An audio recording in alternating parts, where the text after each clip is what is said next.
Okay, so this is the first case study, and I think it should be kind of fun because it's really going to be your daily dose of awesome, right?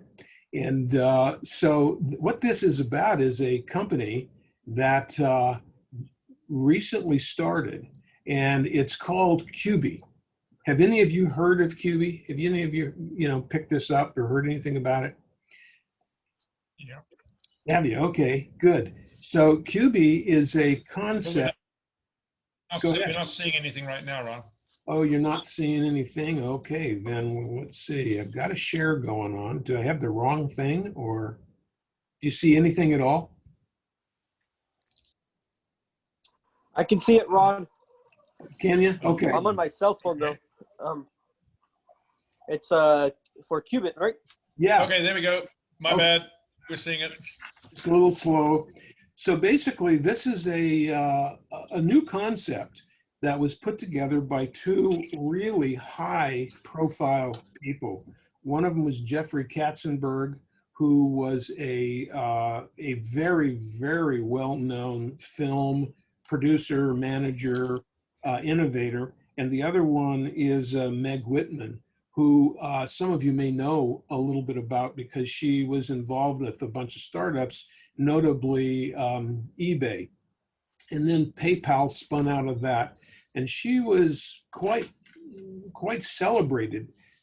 She graduated, I think she went to Princeton, she got a Harvard MBA, had 2 or 3 product-oriented jobs, sort of selling miscellaneous sort of children's related stuff, shoes, toys, and progressed along. And then someone found her and brought her into to really help with eBay.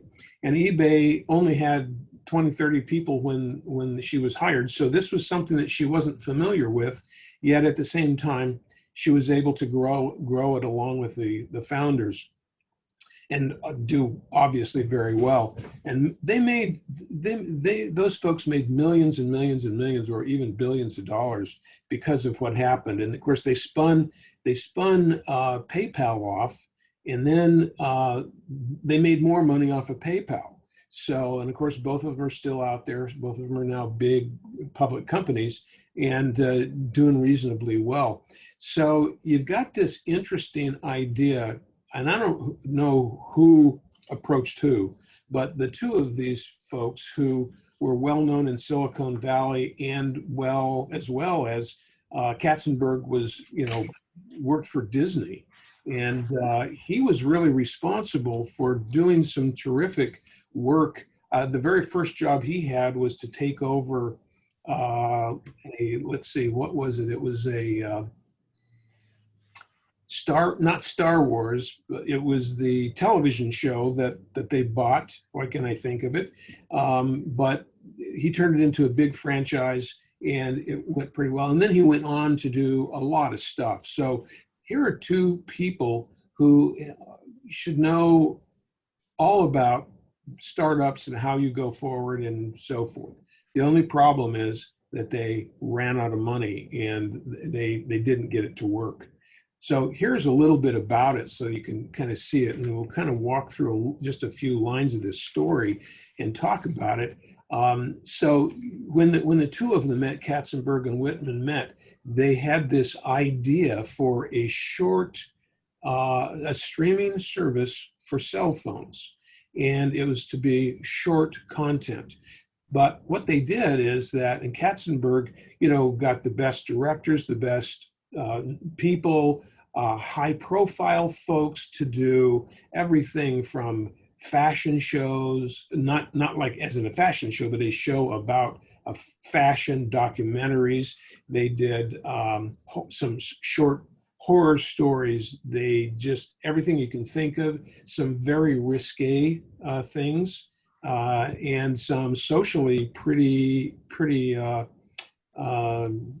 risque, I guess, things that really kind of push the envelope, thinking that the younger market would really love to have a lot of, kind of short format for the cell phone. the idea is you're standing in line and you're bored, and so you got a 15, 20, 30-minute piece that you can watch that will be sort of cutting edge in whatever it is that you pick. So they spent a lot of money on getting this thing going. So the interesting thing is that they had a lot of warning from advisors saying, you know what, you got to make sure you can see this on TV screens, but they didn't follow the recommendation. And they eventually had to change and make a new application because they didn't get very good response. So you can actually see here that over on the right-hand side, these are the signups, which are amazing to start at 350,000 signups, but take a look at how people did not really like this. And so by the time they get to summertime, I think this was February. Now, this happened exactly at the same time that the shutdown happened. So you would think that this would have been a really good thing because people would be wanting entertainment. They're confined at home or maybe in their car or just looking for things to do. But you can see they got to the point where there was a week or two where they almost had no new signups. But they also had other streaming people come in here. NBC's Peacock started streaming at this point. AT&T had launched its HBO Max a little bit earlier. And then they come along into the fall and you can see where they're going, and they shut this thing down. They just shut it down cold. It's pretty amazing. So, you know, there's the journalist saying it's one of the most ambitious startups really in history. They had poured $1.75 billion, that's with a B, $1 billion into this idea. And they largely trusted their gut instincts and the vision of Jeffrey Katzenburg. Then Whitman was supposedly the chief. But instead of one of the fastest, let's see here, instead they got one of the fastest collapses of a huge business opportunity in history. This is really pretty extraordinary. They misjudged their programming and technology features, which they hoped would appeal to younger customers. Now let's just do a quick poll here. Just I guess by voice vote, or you can put an icon up there if you want to do that. How many of you would find something, had you known about it, and maybe some of you have, how many of you would be willing to pay $4.99 for a service, $60 a year for a service like this, just knowing a little bit about it? I purposely bought the service actually to try it. You did? Okay. Mostly because I was, and at that time I was interested in learning more about these streaming things that are popping up everywhere, so you can build your own basic version of that. But I mean, it's forgettable. I think that's what it was. It's like I only watched an episode or two, and I had to go back to work. Maybe a month later, I forgot that I had that that I put on that thing. It was like, oh, I still pay for that thing, and it almost became one of those where it was really forgettable. Like when you have Netflix, you have Disney, and you have all these guys fighting for attention in a big screen TV, and then these new guys came in trying to do the same type of quality shows. I think at that point, it was just forgettable. It's like I was stuck watching Netflix originals than actually watching. Well, that's interesting. So John says that he knew about it or tried it. Matt, Christian, how about you guys? Did you know about it? Did either of you try it? I didn't try it. I was away from it, so I didn't get to hear exactly what the app does. Is it like a streaming service? Yeah, it's a streaming service called Quibi, and it's pretty slick stuff. And nice website, well done, really nice, nicely produced pieces. But they're short; they're very short pieces. Edgar, they're what, 15 to 30 minutes, something like that. Yeah. It's like an hour show, but it's divided in 15 minutes, and it has. Okay. Yeah. Right. All right. It has an ending at 15 minutes, so it's almost like it was meant for everybody that works at a regular job and have a 15-minute break to watch something. Yeah. So, Okay. like, Right. Like you have nothing else to do on your 2 breaks of the day. break, yeah. Right. That's how I felt like it was built for that. Yeah. Okay. Matt, Well, did you ever hear about? Oh, go ahead, Christian. well, for the price, I mean, it sounds like something that's pretty good. Because I know a lot of other streaming services is like from 15 to 25 bucks. And there's some for 60. So Yeah. for 15 minutes, it's a good length too. Because I know a lot of people don't want to drop 30 minutes or an hour for something. Yeah. I think it's good just based on the price of $4 a month. That's Yeah. what Okay. I think I know what happened is when I saw the price, I remember seeing it's like, wait, this is a plus right now. It's about the same price. And I ended up just canceling the subscription and going with Disney. Yeah. I mean, you can get Disney Plus for what, like $6 or $7? Oh yeah. You know, so I mean, they weren't terribly at that price. They weren't terribly competitive. Matt, did you have anything you wanted to add? No, I did hear of it a while ago. Just probably some quick news article, but that was about all. I never tried it, and I never looked into it. Yeah, I think they did a really poor job on PR. I did run into it on a couple of business stations, but it was like a business story, not a public story or a consumer story that I saw. So, well, so here's kind of what happened is that they ended up finishing with only in their initial they only got 450,000 signups, and they had spent, and they had spent $1 billion at that point, and so they felt like they had to get, let's see, where was it? I think it was like 1.5 million, and so they realized early that, and you can see the curve, that there's no growth here. There's nothing happening. So they really messed up. It was really unbelievable. They've got $750 million left in cash.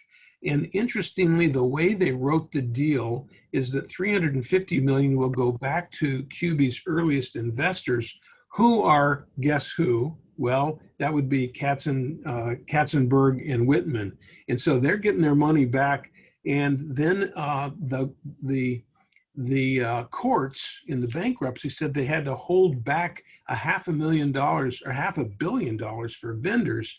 And so there's a possibility they'll only get 250, not the 360 back, which means that the rest of those investors, about $1 billion, the rest of those investors ended up with a zero equity. So pretty tough. Let's see, they had, of course, they had pitched this as a revolutionary service. Let's see, said, say what you want about the idea, the timing, or the business strategy, but this was an absolutely world-class team, one employee said. Before the launch, they showed that the company had scored high in areas including commitment to company and job satisfaction. So isn't that nice that they had such a good commitment to the community and that the employees loved working there? Well, if they had spent $1 billion, putting together offices and teams and salaries and all of that, of course, those guys had a pretty good experience, but look what happened. So then the Quibi customers had to cast their content from their phones to their TV. When they went to the TV, they had to cast it from their phones to the TV in order to see it. In other words, they didn't even, in their second phase of software, they didn't even build an application that would go directly to the TV and maybe come through Prime or a cable company, something like that. So they completely put together a clergy after the fact software. Then in the meantime, as things got tough, the company launched an effort to explore sale, and they pitched to NBC Universal, Amazon, and Facebook, and apparently none of them were even beginning to be interested in it. And then they ultimately hired Alex Partners, a restructuring firm, in order to be able to put put this thing back together, but that obviously did not work either. So I guess my focus on this is what happened, and why couldn't two of the acknowledged best business people in the world put something together that would do a little bit better than this? What happened to these guys? How is it that they could have failed so massively? Any ideas? Anybody want to weigh in? Man, whatever I'm about to say is probably not educated and just comes pure out of the heart. But I just think so. I went to a startup community in Irvine right before COVID hit, and it honestly just looked like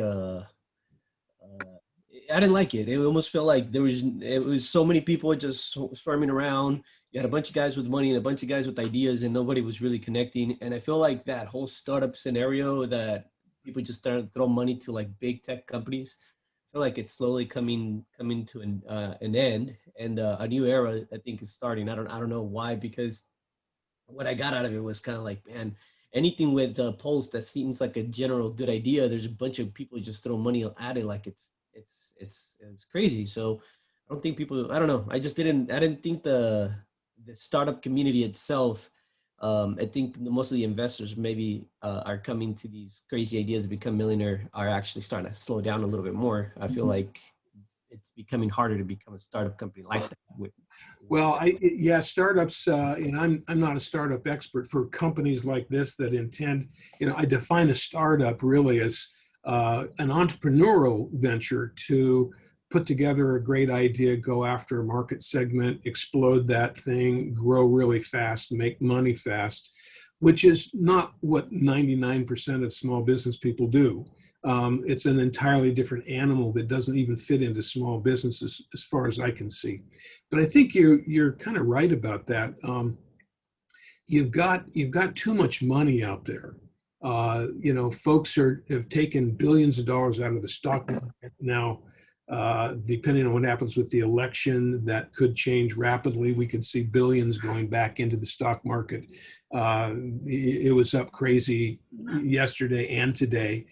So we'll kind of see how that comes. But there's money out there, and nobody can put their money to good use because cash is like, a lot of cash is only like 0.7%, interest. And so people are saying, well, I can take a little bit more of a risk. And they're looking so hard to find some place to put cash that they can't find it. And then they make stupid decisions about business opportunities. I think you're right about that, Edgar.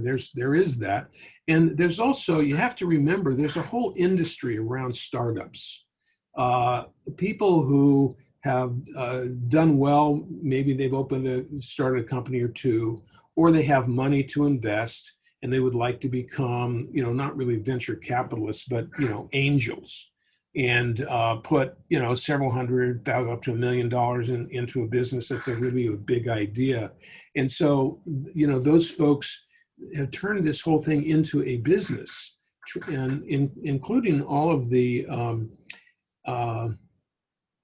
various types of workshops that have developed in order to give people, an opportunity to do some product development and start other startup kinds of organizations, and counties even do that. So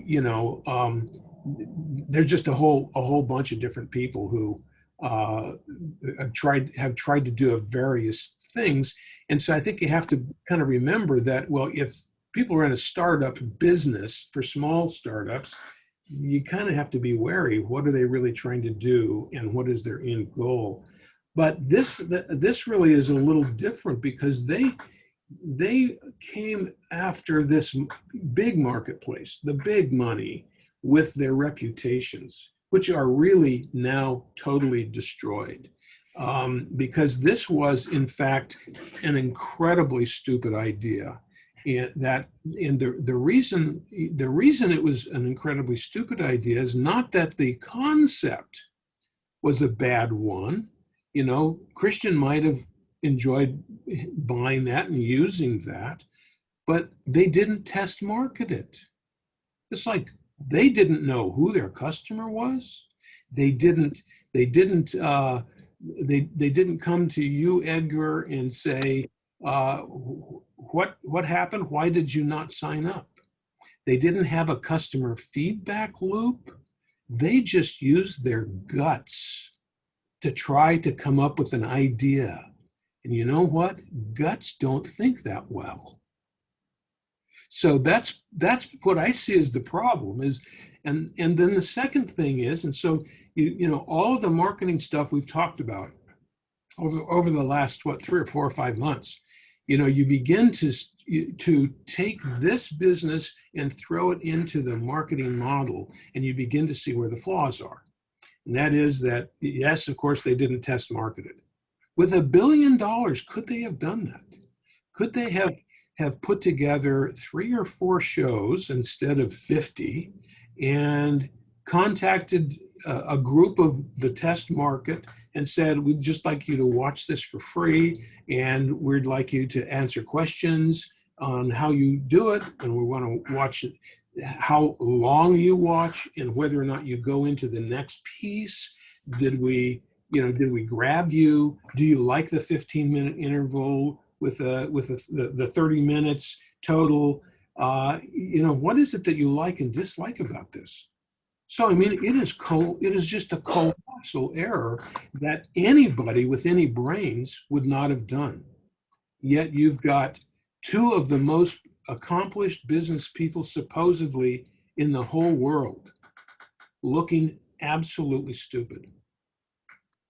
So, and I can guarantee you this, Meg Whitman, for having gotten an MBA from Harvard should be embarrassed, because this is not what Harvard teaches. They do not teach to come up with a good idea and invest $1 billion. That is just not the way it works. I know of a couple of medium and small folks who try and do venture capitalism, venture capital investments. And I've had several conversations. I spent a weekend with one of these guys and skiing, and he was a young guy. He was only in his mid-20s, and he got hired by a small venture capital firm, and they just absolutely worked them to death. So Edgar, at least you own what you're doing, but he didn't even own anything. And after about a year, they let him take 3 days off. Now they're working 7 days a week, about 10 to 12 hours, 15 hours a day. They literally took this kind of freshman class of analysts, and they kept them in one office. And the only thing they let them do is they brought lunch in, brought breakfast in, brought lunch in, and a lot of times they just slept at the office. So, I mean, it's very, very tough. Finally, after 4 years of this, after a year and a half, they let them take 3 days off, but they gave them a vacation so they could make sure that at the end of the vacation, they could pick them up and bring them back to the office. They never got to go see anybody. They just took 3 days off to refresh themselves. At any rate, what happened is that they learned the kinds of things they needed to do and do the analysis in order to be able to do this. An awful lot of this stuff is what Ed Lasik does.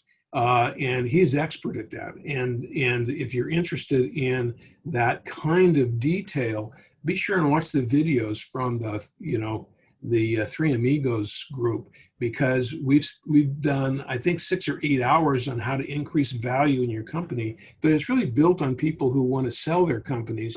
And that's how people who need investors need to think in order to be able to attract investors that are serious about real businesses. So they use their reputation to bring in all of this money, and then they put together an idea, because I suppose Katzenburg felt like it was just a good thing, because after all, he was able to take these other franchises with Disney and build them up and do well. But the point here, I think, is that the skill levels to be a wonderful director You know, there are lots of great directors. It doesn't make them good business people. I mean, I think that's what it comes down to.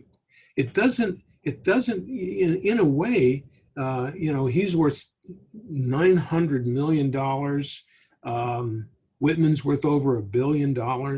They have so much money, they literally lost their senses about how to start another business, because they could both afford to lose the money.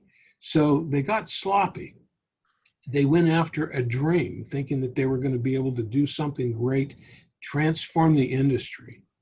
The other thing that is a huge mistake is that they went into a business that seemed like it was, you know, new and starting to grow fast.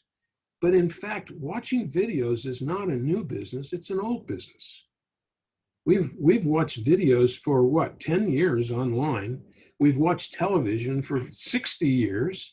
What's the difference? Because you can watch something on your cell phone, does that really differentiate what you're doing from everything else? And there's also a trend towards long format. So when you're doing long format, which, you know, you can do on Netflix, either with an hour-and-a-half movie, or you can do with Netflix from one series to the next, and, you know, spend 8 hours watching this, you know, the same series. You know, that's long format. So why is it all of a sudden short format is going to work? Podcasts have gone to long format. You know, I literally have listened to a half a dozen long format, 6 hours per podcast, several times, because they were that good, and because I could start and stop them exactly when I wanted to. So what was so unique and different about having a 15-minute little piece there? To me, that just breaks up something that is good. Now, I'm not an expert on that part of the business, but apparently several experts tried to get them to make changes and they didn't listen to them. So, you know, that's where experts are important. People who are in the industry, who know the industry. It's always good to get feedback from those folks, because they will add a whole lot to your entire thinking. And so to me, this wasn't a failure in operations. Meg Whitman is clearly one of the best and notable operating executives in the country or the world. Katzenburg was one of the best artists or creative people in terms of videos and feature-length movies, etc. So the problem here was that even though they were good at doing that, they were terrible at economics and terrible at marketing, because they completely misjudged the market. And there's no excuse for it, as we've already talked about. There's no excuse for misjudging the market that much when you could have put together a really nice pod of people and tested it to see if it actually worked. So, you know, they might have been able to restructure this thing to make it work, and then, you know, do the test of time. So when you're going against the content, and that business is about content, getting eyeballs is about content. So it doesn't matter if it's a website that needs to have text or videos or something. It's about content. Hopefully it's good content. But it's the same thing for all of these channels that are really working on videos or movies or documentaries. It's the content that attracts the customer, because the delivery system is pretty much the same. I mean, there's hardly any difference in the delivery system. And the delivery system is every delivery system: traditional TV, cable, computer, small screen, big screen. In other words, anything that has a screen is a way you can deliver this stuff, including a screen at a theater. And so that's the issue. So you could break this business into 3 or 4 pieces, and that would be based on screen type. Apparently, that's what they were hoping for. But I think most people have come to realize that the future is being able to go across screen size, and everybody else has done that, but they didn't do that. So they didn't differentiate themselves, and apparently the content wasn't so great that the content caused people to just flock to it and begin to watch it, because and had it been that great, they might have been able to overcome it. And probably Jeffrey Katzenburg was overconfident that he was going to be able to have content that was that much better. So any other comments or thoughts about that? The the thing that I found pretty funny is that today, if you want to start your own multi-stream process, you can actually purchase your own white label service where you could have your own Netflix style type of software where you have an actual app that downloads, and you can actually upload to Roku yourself too. Yeah. So that's already available. Like I was already playing with that. I just didn't decide to go that route. So for the fact that this multi-million-dollar company had so much money, they couldn't get up and running. I find it pretty incredible. I think it was stubbornness that might have created that failure potentially. Yeah. So what would you guess? I know you may not have really researched it this much. What would you guess the investment would be to get all the tools and get ready to do a streaming service? I mean, nowadays, obviously, you have to probably own the software. You can't work with someone else controlling you. So I would guess maybe 1.2 million, if that, to get the logistics running. Oh, you think it would be that much? Well, if anybody's doing it themselves, you could do it for probably less than 10 grand. You can start your own little system. That's kind of that's more what I was thinking is that. And so when you take a look at all these YouTube stars that are getting more views than CBS, ABC, and NBC, you got to say, well, what did they start with? And the answer is their cell phone. Mm-hmm. That's all they had. And the other thing too, I noticed that when I had that Quibi thing, I was more intrigued waiting for Mark Wahlberg to come up with a new video than these guys coming up with a new system. And so what I'm pretty shocked is so far that all these multi-million streamers that have like a lot of followers have not used these platforms, multi-platform softwares to jump on that. But that's really what I see the future coming in YouTube is all these people that became famous from YouTube just migrate into these platforms that become Quibi, which has the same concept. It's right. So I would wish to have a library with all my favorite YouTubers. That's what I would love, where I can go in there and I don't have to go to YouTube anymore, and I can pay for $5 a month to have Mark Wahlberg, Veritasium, Smarter Every Day, and like all these guys that have high quality, if not better quality than what Quibi was pushing at me. Right. And that would be a business model that I think somebody should think of. Then I pay $5 a month. Well, right. And so what's happening there from a marketing perspective is that you've got somebody with an idea, and they buy a little stand and some lights, and they do crazy stuff, whatever it might be, or they have really good content and they do great interviews, whatever their format is. But if it's good enough, it's not the quality that attracts people, it's the interest. And there are limitations. There is no doubt that there are limitations. Looking professional does have its advantage in certain marketplaces, and they'll become more and more and more professional as we all go forward, and we have better tools and we get better at doing this kind of thing. But for the most part, those YouTubers have tested the market by simply doing what they do, and then pushing it out to their friends, developing some social media sites, maybe a website, maybe not. And so they're testing their product by virtue of the fact that they're just doing it. But how much money are they spending? A few $100, maybe a couple $1,000, but for the most part, they're investing as they do it, because it just doesn't cost that much anymore. The technology is no longer the limiting factor. It's not one of those differentiators. It's not one of those blocks that keep people from getting into business. If anything, it brings so many more people into business. I think that it puts more pressure on the content. Is it unique? Is it different? Is it authoritative? All the things that you look at in terms of differentiators, in terms of any other product, now becomes a look at the content as the product itself. And so that's the differentiator, and that's easily done. But you can see that the ones that are successful do it because they have found a very narrow niche, and they have exploited that. They've done it. They're consistent. They make sure that it happens on a regular basis. They do all of the marketing. They do the emails. They do all the things that they need to do, and then it grows.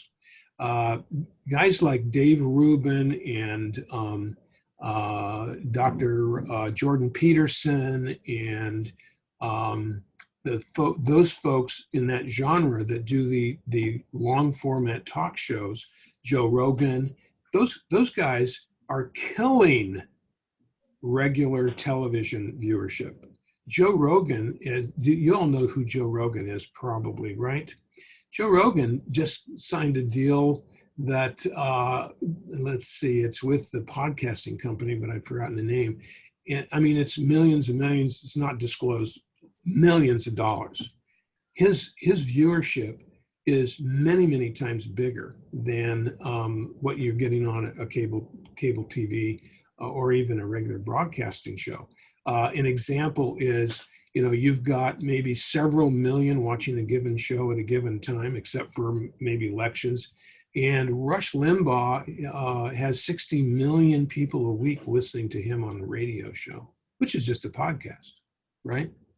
So, I mean, it's like, wow, everything has changed. It's an entirely different kind of business now, and because the distribution channels changed.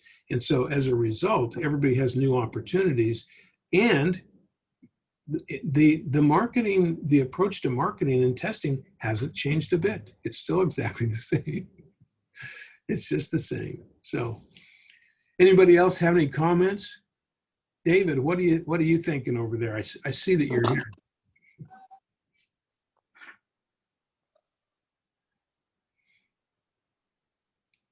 Well, if I can figure out how to push my phone on. Can you hear me?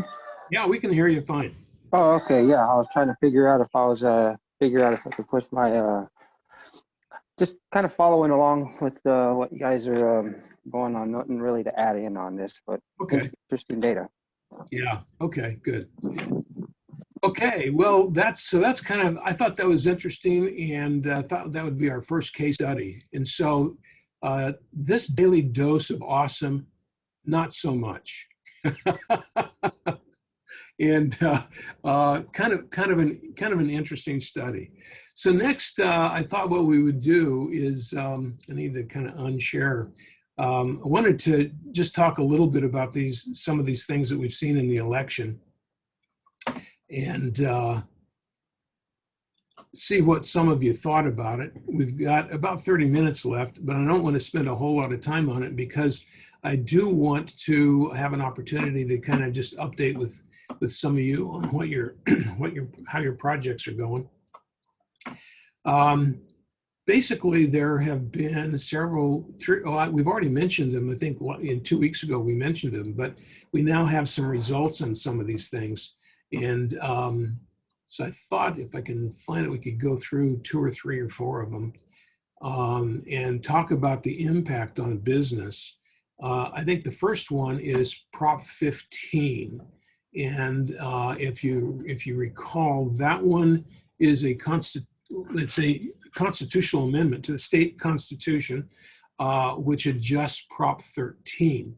And Prop 13 basically is a kind of a guarantee that taxes can only be a certain percentage of the value of a piece of property, thereby keeping the property taxes low enough so that over time, individual people can continue to afford to live in their business and live in their house. I mean, what was happening, and I mentioned this to you earlier, what was happening is that the taxes had gone up so much over, say, 15 or 20 years, and the old retired folks would have to move out of their house because they couldn't afford to pay taxes anymore, because the taxes were 3 or 4 or 5 times higher than the original payment was, the note payment. And so 15 has right here, the latest is that it is 50-50 within about 20 or 30,000 votes. The interesting thing is that 15 is called an educational funding thing, but it's really a commercial. It takes 13 away from commercial properties and means that commercial properties will get assessed on a regular basis. I think every 2 years. Ed, you can help me on that if I'm wrong about some of these things. What it means is that apartment houses, commercial buildings, not personal homes, but commercial buildings, and it may apply to people in duplexes or fourplexes apartments, but at some point in time, everything gets reassessed. This means that taxes could go up astronomically. So this is obviously going to be a problem. They've only got 50% reporting on the website I'm looking at right now, and it's 50-50. So that could go either way. That will be a big deal. If it passes, some people say that this is only the start of the process to get rid of Prop 13. And Prop 13 is the reason why Californians can afford to live in their houses. If you took Prop 13 away, you could have tax bills go up 300, 400, 500% on some folks who've lived in their houses 20 or 30 years. So that's really a problem. One of the other ones on property tax changes, which is Prop 19. Let me just go back here. I'm sorry that for some reason probably because of Zoom, things are kind of slow. And Prop 19 is an interesting one. It was pushed primarily by the real estate people, I understand, or they financed it. And it changes the property tax rules. So right now, if you own your home and you're over 55 years or older, you have been able to transfer the equity of that house to your children without the taxes going up.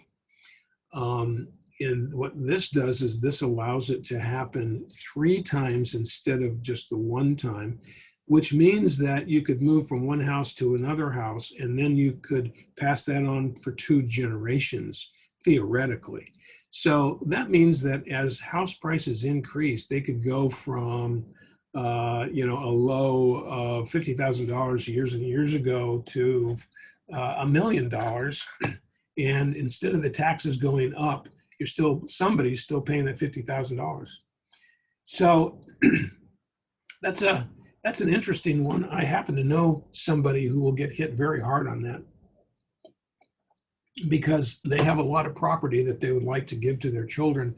And the taxes will go up so much that they will have to raise rents 15 to 20% to pay for the increased taxes. So the interesting thing here is that, and I get this, the proponents are saying what they really mean, I believe, is they think it's wrong to allow a family to pass this benefit on. I kind of feel the same way. I feel like maybe passing it to your children one time might be an okay thing, and it's a little bonus for having been stable and been around a long time. And it might be, as in most cases, it's the only asset. And many times, if you would like to give a house to a child, you can't afford to because they can't afford the taxes because they've gone up 3 or 4 times. So that's potentially a problem. But to pass this on for generations is, to me, that's questionable as to whether or not that's the kind of thing that we ought to be doing with that money. At the same time, the unintended consequences are that if you have and I can give you an example literally around the corner about 3 blocks from me. It's a 9-plex. It's in an old turn of the century, last century house. It's built in about 1900. It's been beautifully maintained. It's got it's just a big old giant house, but it's got 9 apartments in it that are very nicely done and still in the era of the times with decent furnishings and well maintained, and parking that is very ample for everybody there. It's not crowded. It's a very nice piece of property, and those folks are able to rent those places for a little bit less than market right now. And the reason is because the landowner the building owner has had it for 20 or 30 years. He bought it from his father, and they established taxes for him at that time, the new tax rate. He was able to make that work. But because the taxes are low, he still does very well on the property, but he doesn't have to charge full bore in order to be able to eke out a 5, 10, 15% return.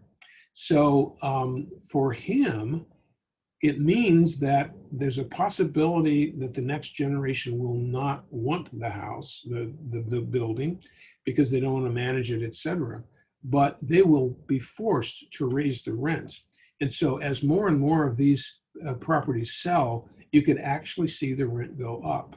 But we have another proposition, which basically allows local people to, local cities to control rents.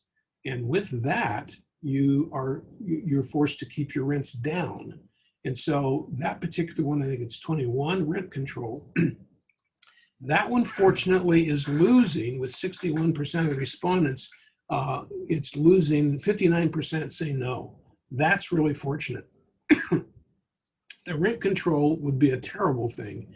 And instead of allowing rent to be controlled, what it does is it causes people to sell their properties because they'd like to make more money because they have to hold their rents down too low. The assumption here is that everybody who owns a rental house, a duplex, a triplex, maybe 4 or 5 or 6 houses, but someone who could accumulate that in their lifetime because they worked hard and saved, and like that business, that means that they're not going to be able to raise their rents more than a certain amount. The interesting thing, though, is that the rents can be raised, as I understand the bill, 5% plus inflation. So in some parts of the state, I don't think that's happened here, I'm not sure, but in some parts of the state, you've got rents going up 10 or 15% per year in that, but that's mostly in the cities. I don't think we've had anything like that out here at all. But so what it does is now, if it were to pass, it would scare landlords into raising rents when they normally wouldn't do it, because you lose the opportunity. Edward, again, make sure I'm saying this right. I know you studied this particular one. What it would do is cause people to raise the rent even though they didn't need to or wouldn't raise it that much, because it goes away. Your ability to raise the rent goes away each year. And so if you don't take your 5%, this year, you can only take a maximum of 5% next year. And so if you let somebody stay in the house for 3 years and you haven't raised the rent at all, then maybe it should have gone up, by, inflation at least, maybe 3%, 4% a year, something like that. But they may choose to raise it by 15% plus inflation. And that could be 24%. So in that particular case, because people are afraid that they're going to get locked into rent control, they'll raise it more than they actually need to. So this is a case of the political back and forth that goes on, and again, unintended consequences. They're written from one person's perspective. And when they put this stuff together, it's a wonderful marketing job of deception, because they never tell you what the real bill is about in the title or the description. So those are the primary things I thought we might talk about. Ed or David or even Matt, what are you thinking about some of these real estate things and how it seems to be going? I, like always, just play it by ear and see how things play out, and then adapt to the new changes in the law. I mean, we can sit here and talk about how much, and I've been on these conversations with others of investors of how it would affect their existing portfolios, and also affect new purchases from not being able to get in there and raise rents when they come in and renovate properties. So it's a whole system that could trickle down to the tenant, and ultimately de-incentivize investors to even rethink their strategy as far as coming in and put money into these buildings with not having the ability to raise rents to market prices. So it's a big deal out there, and I'm just kind of waiting to see how things play out. Yeah, it does. It really, I think, changes some people's minds about how or where they want to do investing. So do you think I characterized it correctly based on the other conversations you've had?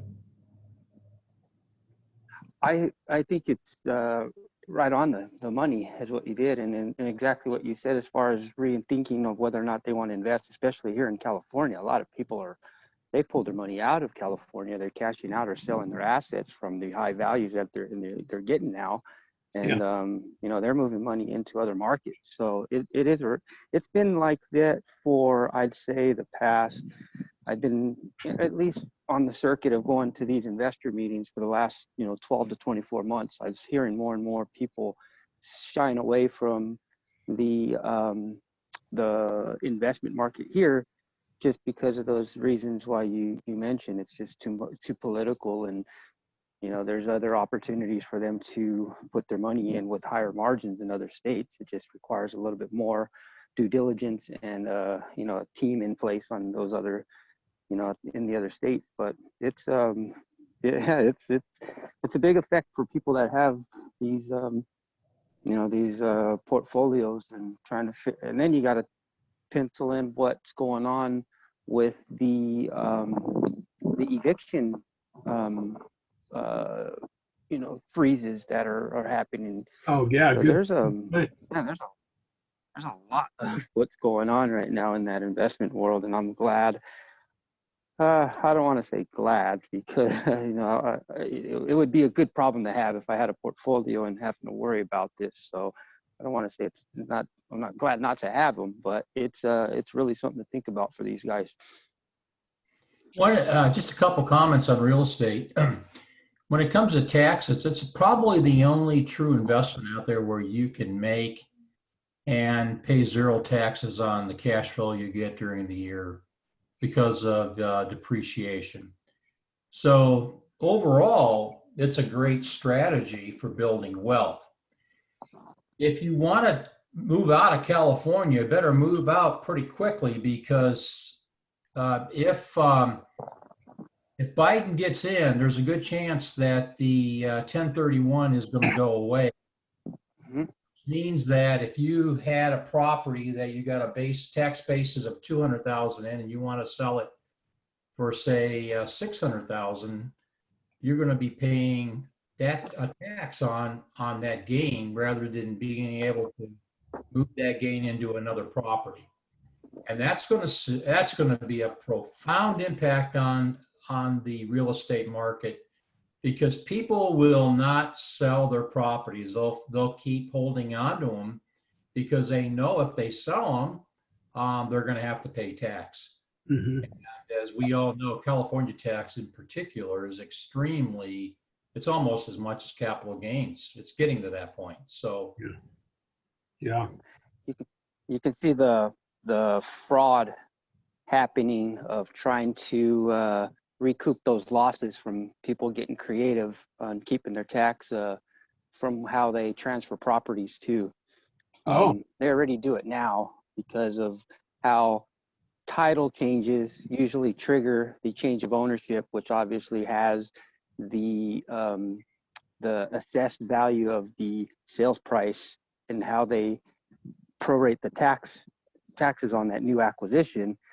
And investors are already coming up with creative ways on how to change title or own title as far as buying the holding entity, but leaving the ownership somehow to where they're able to inherit the assessed taxes of those properties. And I feel like if you take away that 1031 exchange, then they'll figure out a way to reduce that liability either legally or like I said, you're going to find some mavericks that are out there going to be fraudulently exchanging properties, especially commercial. Huh. That's kind of an interesting insight that I hadn't thought about. Oh yeah, there's anything to save money, man. These guys, they come up with like I said, when I was going through and you asked about, how these new laws and rules, and it's more so of just to see how people creatively adapt to all of these changes to I guess save their save their tax bill or whatever property taxes that they're paying. So it'll be interesting to see how they come up with it. Yeah. Well, of course, nobody really wants to pay more taxes than they have to, and I think Ed, I know that's kind of Ed's mantra is let's not pay any more taxes than we need to pay.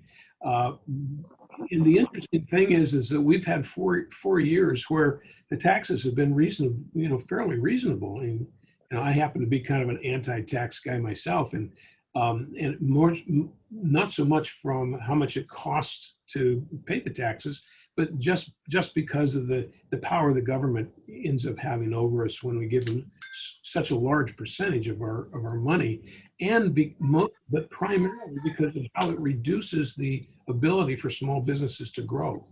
Because the only way that you can grow is, without borrowing a lot of money, is through retained earnings. And so if those retained earnings, half of those retained earnings are gone, that literally means that you're not going to be able to grow faster than your retained earnings. So if you happen to be in a relatively low profit industry, like say the retail business, even in good times, maybe 5% is a good year. And if the government can manage to get its hands on 2.5%, or half of it, wow, now you can only put, you got to live on something, and maybe you want to give yourself a little bonus. So you maybe have 2% left to put into the business. Well, as we've talked about before, in the cash flow stuff that we've done, that 2% doesn't finance inventory growth at all, because you've got to buy a lot more inventory in order to be able to drive the business to get that 2%.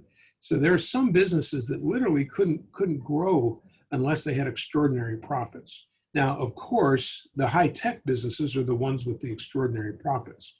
And I think Microsoft still has a net margin of 20 to 30%. I may be wrong about that. It used to be that high. A lot of software companies do. A lot of the tech companies have the kinds of margins that you would almost think is usury. They are just so unbelievable that if people really knew and understood what the profits were, they'd get a little bit more upset about that. And so the profit mix is not very well, the retained earning capability is not very well distributed across different industries. And so that should be, that should be a consideration for our last program when we talked about what industry should you be in. That should be a consideration, which I think I missed now that we're talking about it. That needs to be added into that particular presentation. Ed, do you have any final comments about those kind of financial issues and so forth? Well, yeah, I also think that California is easy to criticize because Yeah. of the high taxes, et cetera. But there's certain opportunities in property that are so robust in California that other parts of the country don't really take advantage of, and appreciation's one. If you see how much appreciation we have in San Francisco, Northern California, San Diego, they're just great places to invest in because the housing is so limited that there aren't a lot of options for people to take advantage of. So therefore, your property is going to appreciate rather significantly compared to other parts of the country. So you got to look at the whole picture. California is a great state to bash, but there's a lot of opportunities. You got to somehow take advantage of the regulations. And the other thing I've learned, the taxes are just going to keep going up. I don't see that changing, Ron, unless you know something I do. I don't see it changing either, but it doesn't mean I have to like it. Yeah. California, they just don't care about business. They think the business, it's the 5th or 7th biggest economy in the world. They think this business is going to be around forever. Yeah. So the people up in Sacramento could care less about business. It's almost like a bad word. Well, it must be. And small businesses really, despite what politicians might say, small business is clearly not on the mind of the regulators right now. When, it's a pretty interesting situation when the regulators can continue to get their nice salaries, but they're putting small business people out of business almost on a whim by simply not allowing them to open or requiring all kinds of new kinds of distancing in the case of COVID. It shows the kind of power that can be wielded when things get a little bit on the crazy side. And it concerns me that as they do more of that they'll more reluctantly give up that power, and we'll see more and more executive orders, more and more bureaucratic decisions that we think we have to follow. And then you have to take them to court, and small business people can't afford to go to court to sue the government. So this is a great state for businesses that are very wealthy with a lot of money, with a lot of attorneys. yeah, They get preferential treatment in the legislature because they give big donations. The small business guy, he has no support from anybody. He's all on his own. Yeah. That's right. That's really unfortunate, and unfortunately, that cronyism, and the left does have a point about crony capitalism. If you redefine it, what you mean, so you can have a conversation. If it means that government is doing preferential treatment for who gets grants, who gets taxed, who gets to be open or closed, then it really shows you how nasty crony capitalism can be, because it's not really free trade. It's not free enterprise anymore. It's something different. The capital may flow to the people who need it under crony capitalism, but on the other hand, it may flow a little bit differently too into the financial institutions. They get to touch everything before it gets to the little guy. And so it just makes being a small business even tougher. So, of course, we're not here to talk you guys out of being in small business. We're here to try and keep you in small business and help you actually make some money and create wealth. So anyway, well, good discussion. Thank you for everybody. I did want to keep a couple of minutes because I thought it would be a good time to see if any of you have particular subjects that you would like to explore over the next several weeks.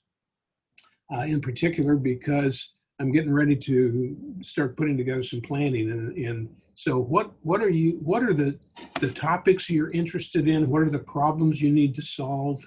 What kinds of things should we spend our time on? Well, Ron, when you first started this and you guys first invited me